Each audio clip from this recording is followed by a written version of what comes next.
On this 2nd May episode of Outlook TV, International Day Against Homophobia celebrations. Helicopter Thursdays, a new stripper night at the Junction. Hymn self-defense classes. Hi-ya! And much, much more. Hello and welcome to Outlook TV. I'm Rebecca Wyman. And I'm Dan Doomshaw. Outlook TV is the queer news magazine show that brings you stories from coast to coast that matter the most. And we're going to lead off with the BC Superfriends. The BC Superfriends like to get together, and they like to sing. Boy, do they ever. This latest get-together was held at the Junction, and it was a sing-along entitled Mermaid. We're at the Junction for the Little Mermaid Sing-Along, a queer geek fundraiser. Tonight is kind of a celebration of for queer geeks. We're doing kind of different drag numbers based out of different things that geeks enjoy. So we're doing different numbers from The Little Mermaid. We also have some from Pokemon, and we even have some cross-dressing Hades from Hercules. So it's just a space where kind of queer geeks can come and party and enjoy the geeky things they like. I'm a professional mermaid here in Vancouver. The gaming and geek community can sometimes be a hostile environment for queer youth and queer people, and I think it's great that there's now a group here in Vancouver that caters, and we can go and basically just geek out and have a lot of fun without worrying about bullying and other stuff like that. I am a total queer geek. I cosplay as well. I'm a huge comic book and sci-fi fantasy geek. Not so much the gaming, although I will say that I really like button smasher games like Soul Calibur and Tekken. I am definitely a queer geek. What makes you a queer geek? Anything from sci-fi to fantasy to growing up working Renaissance fairs. So if it's geeky, I'm probably interested. I'm here to help out and enjoy the show. A number of the sisters are performing, and we're here to just support the fundraiser. I'm going to do a little number for you. I hope you enjoy.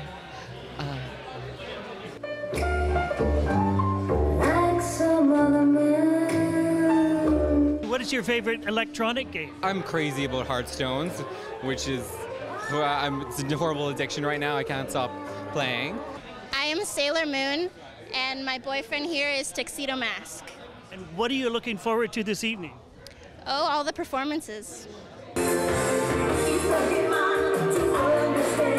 It's kind of a secret, but I'm doing the Pokemon theme song, so I'm going to be a drag version of a Pokemon trainer. Why did you choose that particular one? Because it's a cartoon that everyone kind of grew up with, and everyone's going to know the song, so I think everyone's going to be able to sing along with it, and I love Pokemon, so I couldn't help myself. I picked out an old outfit that I just found laying around the house and decided to put it on to work for the event and just show my support as well. I'm here to see my friend perform and enjoy the movie because I've loved this movie since I was like 6 years old. So I am a mermaid. Our website is bcsuperfriends.com. You can also find us on Facebook if you look for BC Superfriends. And our next story is Panda self-defense. Now, I'm not going to lie to you, I'm picturing little black and white bears who've been pushing each other up and helping them get there, batting each other out of the way. This is a workshop for gay guys put on by him, and it's about how to defend yourself if you're being attacked. Watch this. Look, try to poke me in the eyes. Ha! See that panda-like reflex? Aha! Help me! Been attacked by an angry lesbian. I was not that mad, and frankly, if you had gone to this workshop, you would have known how to protect yourself. Christopher Wee went, and this is what he learned. Hi, I'm Christopher Wee. I'm here at Health Initiative for Men, HIM, and today I'm going to have a hands-on experience with Jonathan Santiago, and he's going to show me how to do self-defense. This is your weapon hand, should you need. So your stronger hand will be your weapon hand? Yes. In the event that you do meet up with something, I teach skills that are easy, very easy to learn, very simple, can be practiced easily, which you build into your muscle memory so that you react very quickly to a situation if it occurs. Open your hand. Yeah. I'm opening my hand to create space and distance between your hand and my wrist. All I'm doing is using kinesiology. This is the weakest part of your hand. Okay. I'm just hinging up from the elbow. A lot of people that come to the workshops have had personal personal occurrences themselves, where they have been felt threatened, where they have actually been physically accosted by people on the streets. And I'm going to this side of the body because if I went to this side, I take you with me. You would take me with me? When people have taken this instruction, I find that they feel a lot more confident. They tell me also that they can walk around and feel safe, and it shows in the way you carry your body. So what if I grab you like this? Then I would probably, the weakest part would be here. Good. And go forward? No. Again, if you go forward, you're engaging me. You're coming closer to me. Okay. This happens every first Wednesday of every month. It is for all skill levels, all ages, all fitness levels.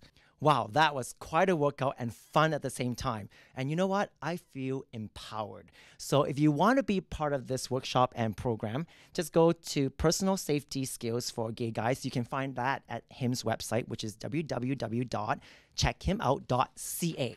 So remember, that's .ca. And come here every Wednesday, which is the first Wednesday of every month, at 1033 House Street. And you can get empowered too. Yeah! I'm still envisioning really cute pandas helping each other up and swatting each other away from bamboo, so I'm going to need to take a moment. Come back because we've got lots more queer right here.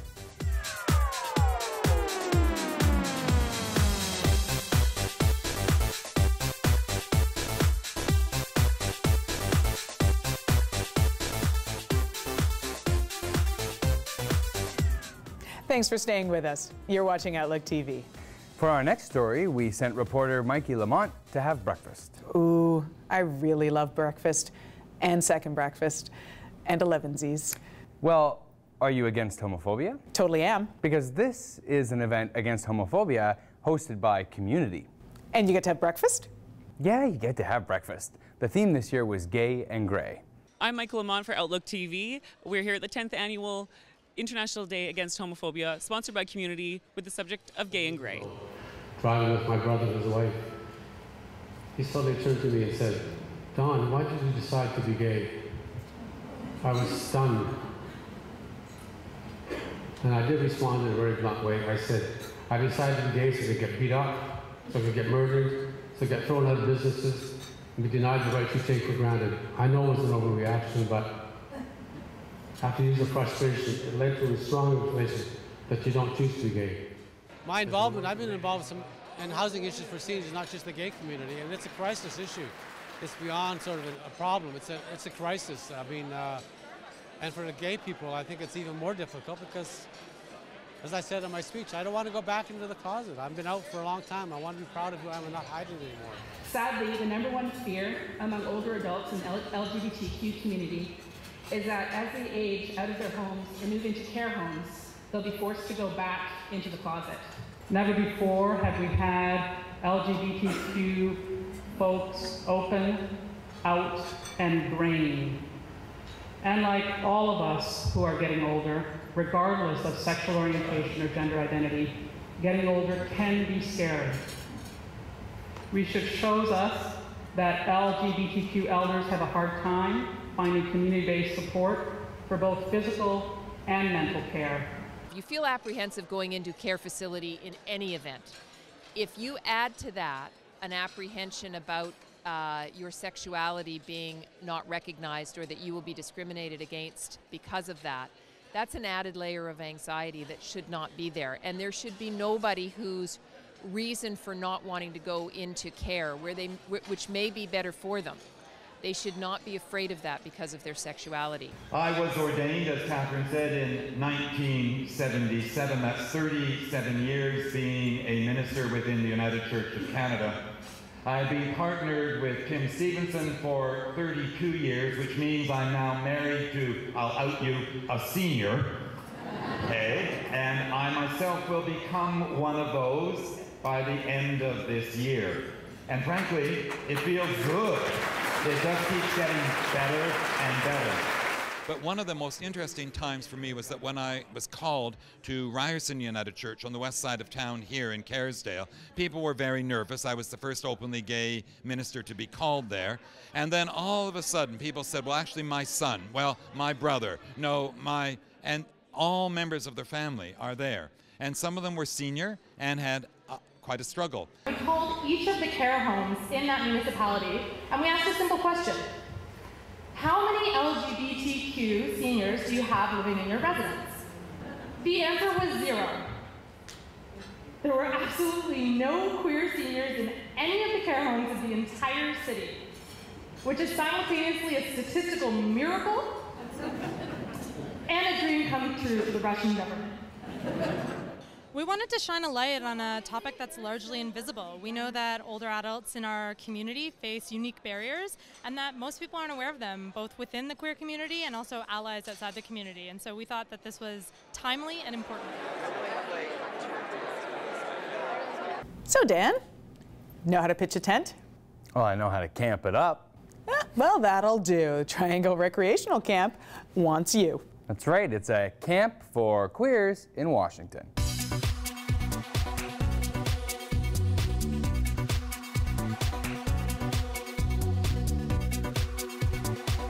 Well, back in 1978, a group of gay men in the Seattle area got together and decided that they wanted to have a safe and great place to go camping. So they got together at a place called Index, Washington, and put together their first TRC campground. Today, TRC is located just east of Granite Falls, about 30 minutes, on the Mountain Loop Highway. Oh, okay. Yeah, I am. You know, I have met some of the most amazing people up here, and it's just been a godsend. I can leave my work on the weekend, come up here and just relax, go to parties, go to the beach. It's just all fabulous. Yeah, all it's all good.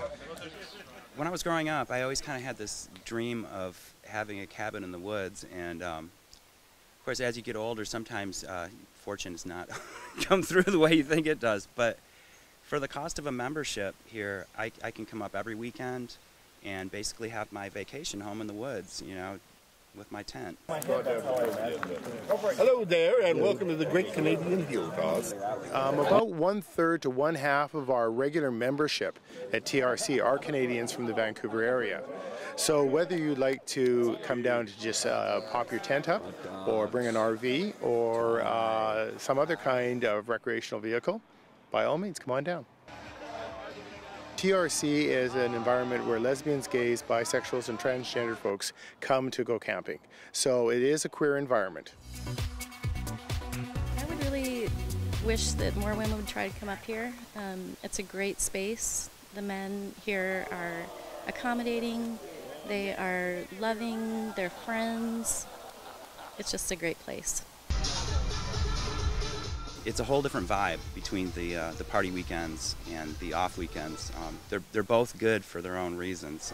The parties are great, and it's like Mardi Gras in the woods.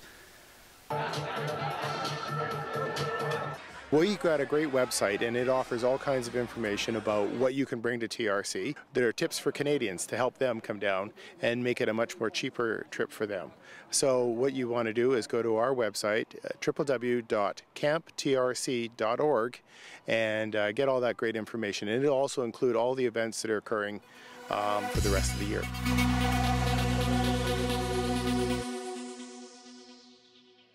So now that we've had breakfast, I'm feeling like perhaps a little brunch in Toronto. Oh, who are you going to eat brunch with? Gorgeous. How are you going to get there? I'm going to get flown there by some gay pilots. Pilots come in gay? They do. All shapes, sizes, and colors. Oh, well, Gorgeous sat down with Canadian Aviation Pride and found out about these mysterious gay pilots. On the corner of Church and Front Street here in Toronto, it's a gorgeous day in April. Let's head on inside at the Hot House Cafe to meet up with members of Canadian Aviation Pride. Let's go!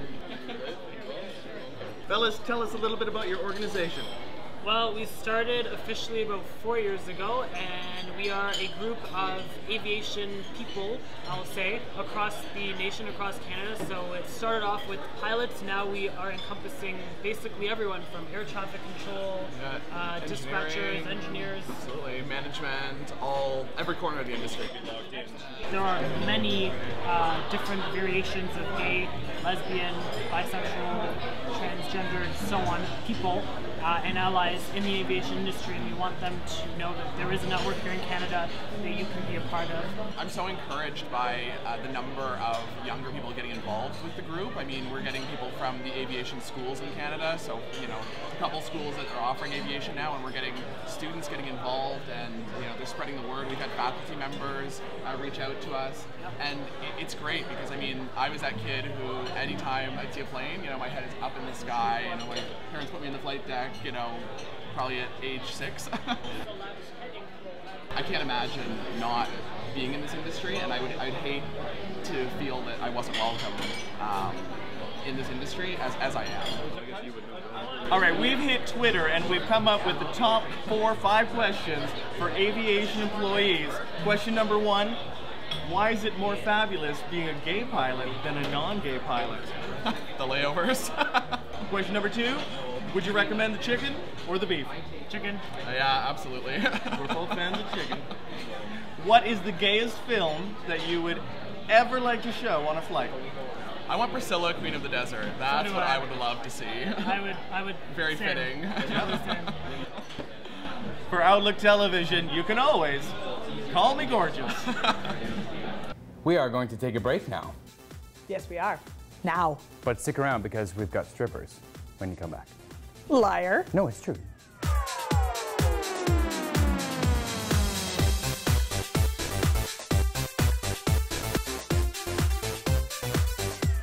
Welcome back. Thanks for staying with us. And so those strippers apparently are coming. It'll just be a minute. First, we bring you another story about the International Day Against Homophobia. And I would just like to say that I am still against homophobia internationally. Well, that is refreshing. This story is called Rainbow Refugee. We're at the Heartwood Cafe to celebrate Rainbow Refugee's 2nd annual sponsorship fundraiser for LGBTQ refugees. Let's go in and find out what it's all about. Get together with a few friends, companions, and talk about the possibility of sponsoring a queer refugee. Because Canada offers legal protection for LGBT persons, such as gay marriage, gay adoption, so already, there's a good international reputation about Canada being, legally a safe space, although we still also deal with homophobia within Canada. And that's a big sort of thing for tonight's event, is that we're not talking about homophobia outside, we're also talking about homophobia inside here as well, and that it's also very connected. Last year I organized First Pride in Montenegro, and it became so violent that more than 500 riot police needed to protect us, and Coast Guard, and around 1,000 thugs were throwing bottles, rocks, bricks, everything on us. After that, I was the International Grand Marshal for Vancouver Pride. After I came back from Vancouver, I got more than 250 death threats in 15 days, and my obituary was all over the streets of the city where the pride was, that I will be dead. And at the end, when I heard that actually there was a price for my head, I needed to leave the country. So that's why I'm in Vancouver and actually giving back to community like this. One person who arrived had no idea what he was coming to. He was initially detained, which is something that's happening, I want to say fairly frequently these days, that folks are being detained for one reason or another. When he was released from detention, he had no idea where to go. Fortunately, it was summer, and he spent the first 2 or 3 nights sleeping on the beach, right, until he managed to get some connection with somebody who could direct him. Gender identity and sexual orientation decisions require people to narrate or to tell the story of an identity they've worked very hard to keep hidden. There's often events in their life that have been very traumatizing, quite violent, quite often sexualized violence.